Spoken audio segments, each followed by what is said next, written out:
Charles Graham here for the Kung Fu Cafe. We're at the martial arts portion of our show. Today we're going to approach Chinese martial arts from a fundamental point of view. I want to show you guys a couple of stances, a couple of ways that Chinese martial arts moves. It moves different than martial arts which you might think. Because martial arts isn't about just jumping around and punching and kicking. It's about a very specific set of movements, or a sequence if you will.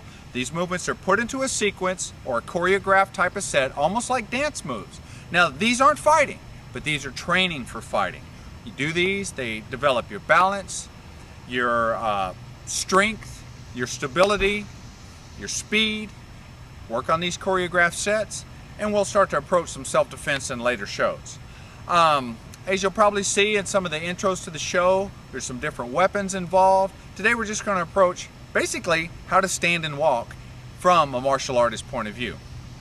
Now say stand and walk, you're thinking, all right, he's standing there, he's going to walk back and forth. No, this is how you move when you're moving in Shaolin martial arts. So let's begin. Our first stance is called a horse stance. Now, we'll move around a different stance and add some kicks and punches to it, but I want to cover a few different ways of standing. Pretty much our heels are flat until we get ready to move, but as we're standing, our feet are flat. This would be a ready position, just standing with your feet together and moving into a horse stance. Our ready position are our hands in a fist, tucked up at our waist, and moving into a horse stance. Our feet are a little wider than shoulder width, and we crouch down. Now looking at me from a side point of view, my butt's not sticking out, my back's pretty much straight, and my legs are like I'm in a seated position. This is the horse stance. Next stance, forward stance. This, the back leg is straight, front leg is bent, my back is straight, I'm not leaning over and I'm not leaning back. Don't do that. Straight ahead, looking forward. Notice this toe is facing forward, this toe is still facing here. As I turn back into Mapu or the horse stance, this toe will turn and face forward here.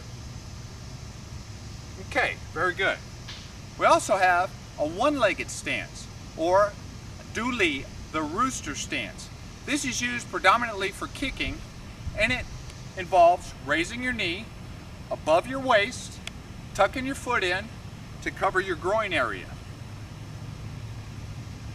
Look forward and face the direction you want to go.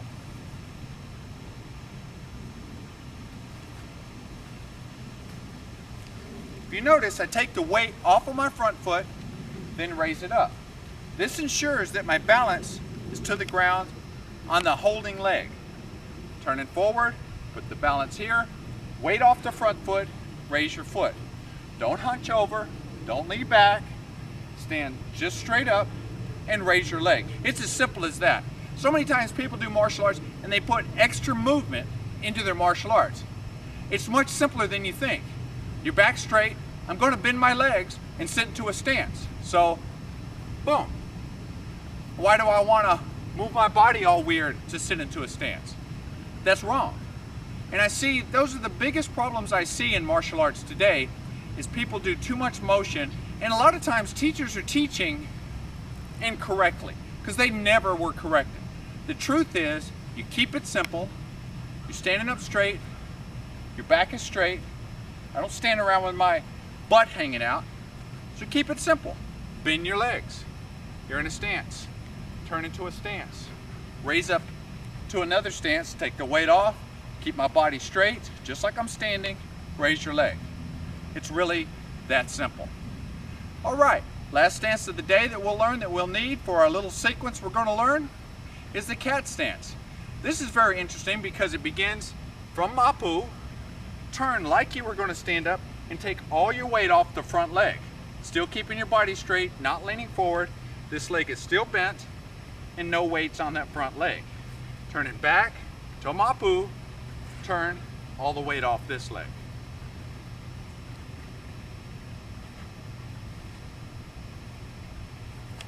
That's it. Really not that difficult. However, martial arts takes a lot of strength and agility. What we're going to learn today is that holding your back straight and bending your legs into a stance, it's very simple, but that doesn't mean it's easy. It takes a lot of strength, a lot of balance, a lot of determination to do this on a regular basis. That's what makes you strong.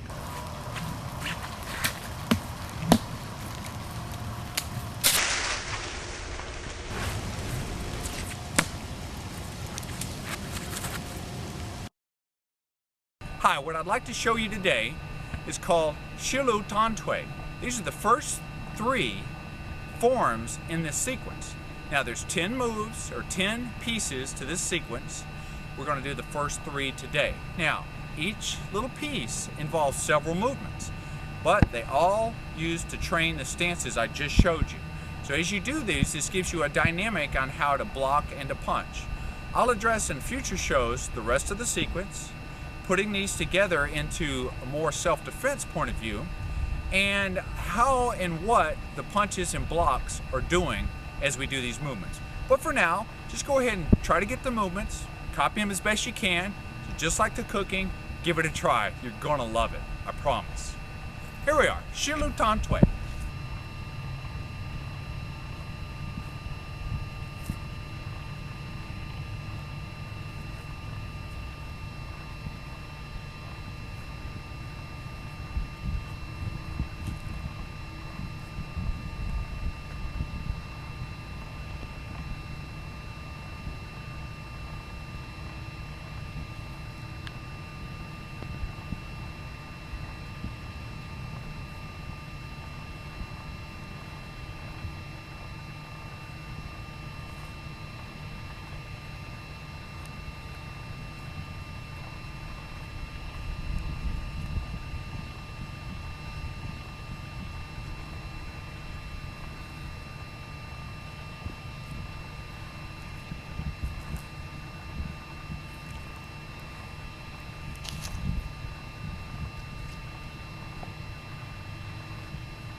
All right, well, what'd you think?